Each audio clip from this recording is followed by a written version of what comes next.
خوشویستان همو خلشی کردستان سلاو لخوشویستان همو خلشی کردستان بو آزادی و سربستی حول دن براوستان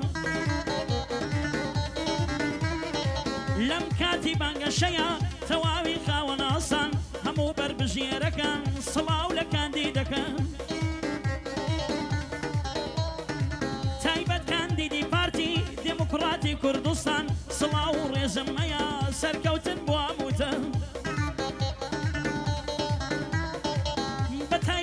باسنەیەک دەست پێکی گشت باز نەکەن گەنجترین کاندیدمان سڵاو مامۆستا سیپەن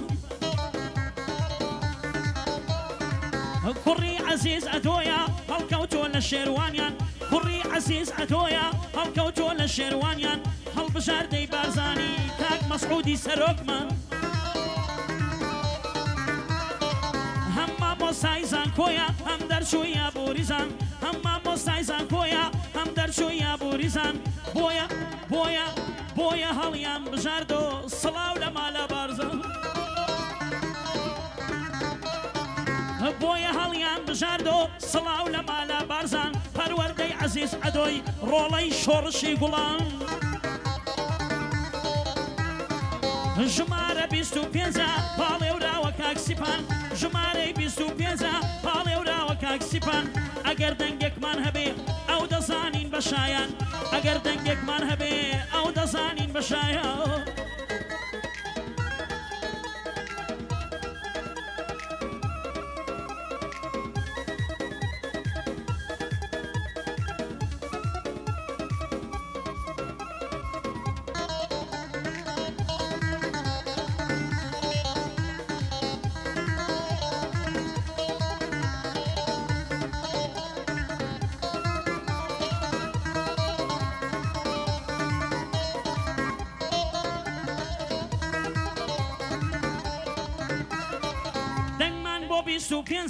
لە بازنەیەک بەگشتی سیپانی عەزیز عەدۆ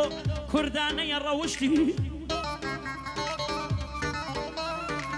حازرە ژینی دانێ لە پێناو کوردەواردا بە داواکاری سەرۆک سیپانیان هەڵبژاردەوە هەڵبژاردەی کاک مەسعود بۆ مازیێگای ئومیدا لە بازنەیەک کاک سیپان لەو بازنەیەکان دیدەوە سیپان عەزیز ئەدۆ شێروانی کوڕی پارتی و بارزانی گەنجترین کاندیدمانی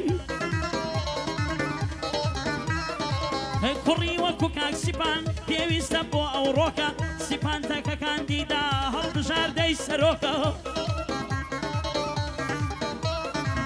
کوڕی وەکو کاک سیپان پێویستە بۆ ئەمڕۆکە سیپان تاکە کاندیدا هەڵبژاردەی سەرۆکە مامۆستا سیپانیەمە گەنجیەکە لە بەردڵان کوڕی قارەمانەکەی شۆڕشی ئەیلول و گوڵان سیپان خۆی مامۆستایە لە زانکۆی سەلاحەدین بۆیە جێگای شانازی ئێمە کە قەومی کوردین خاوەن شادەی بەرزی تۆ لە بواری ئابووری تۆ تاکە بەربژێری مەسعود بابێ مەسرووری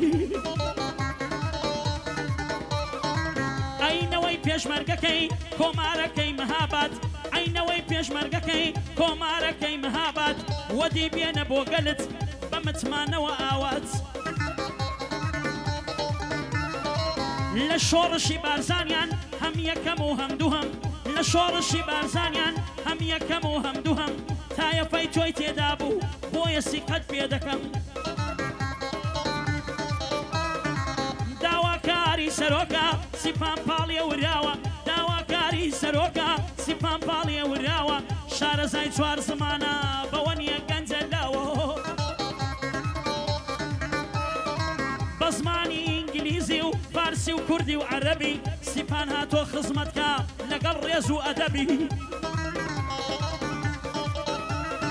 لە 922 باپیری شەهید بووە پێویست ناکا باسی کەم شاهیدی وان مێژووە شارەزایی وەبەرهێنان بودجە و بەڕێوە بردن بەو هەموو ئەزموونەوە هاتۆ بۆ خزمەتکردن شارەزایی وەبەرهێنان بودجە و بەڕێوە بردن بەو هەموو ئەزموونەوە هاتۆ بۆ خزمەتکردن خانەوادەی کاکسیپان بە کۆڵێ قوربانیدان خانەوادەی کاکسیپان بە کۆڵێ قوربانیدان لەوەتی شۆڕش هەیە ئەوان هەر لەگەڵیدا ژمارە 25 کاکسیپان لە بازنەیەک حازر بۆ فیداکاری ئەویش وەک پێشمەرگەیەک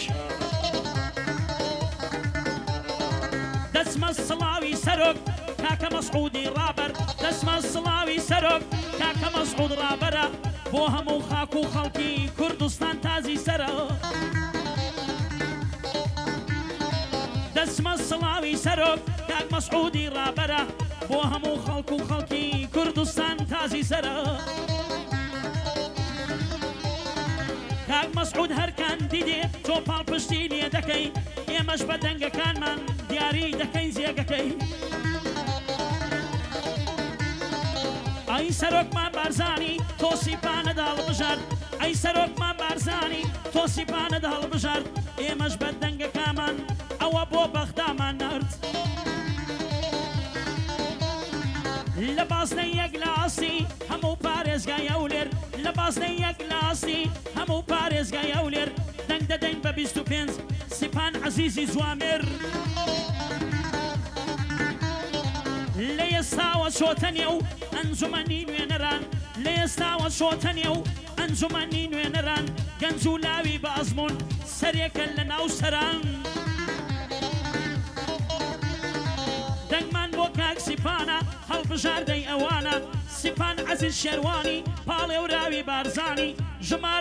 ژمارەی کاندی دێمە بازنەی 125 دەنگەکانتان بدەن بەو دەبەرچی پیر و گەنجە بەسی قەومتمانەوە سیپان دەبتە نوێنەرمان بەسی قەومتمانەوە سیوان دەبتە نوێنەرمان کاندیدی بارزانیە ڕابەری تێکۆشەرمان کاندیدی بارزانیە سەردار و تازی سەر سڵاو لە خۆشەویستان هەموو خەڵکی کوردستان بۆ ئازادی و سەربەستی حەول بدەن بێوەستان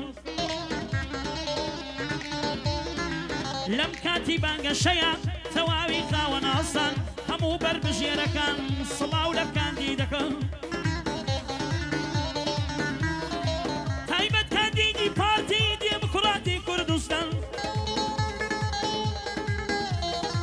تایبەت کاندیدی پارتی دێموکراتی کوردستان سڵاو و ڕێزممەیە سەرکەوتن بۆ هەمووتان بە تایبەت لە بازنەی یەک دەستپێکی گشت بازنەکان گەنجترین کاندیدمان سڵاو مامۆستا سیپان کوڕی عەزیز ئەدۆیە هەڵکەوتووە لە شێروانیان هەڵبژاردەی بارزانی کاک مەسعودی سەرۆکمان هەم مامۆستای زانکۆیە هەم دەرچووی ئابووریزان بۆیە هەڵیان بژاردۆ سڵاو لە مالا بارزان پەروەردەی عەزیز ئەدۆی ڕۆڵەی شۆڕشی گوڵان ژمارە 25 پاڵێ و راوە کاک سیپان ئەگەر دەنگێکمان نەبێ ئەو دەزانیت بەشایان ئەگەر دەنگێکمان نەبێ ئەو دەزانیت بەشایە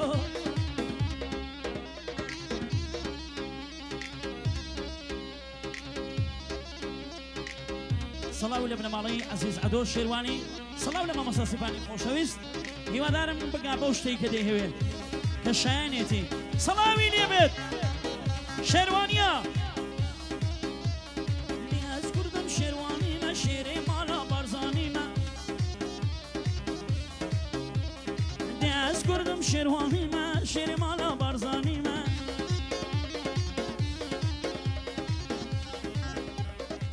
ئینشەڵڵا هەر دەردەچێت بشار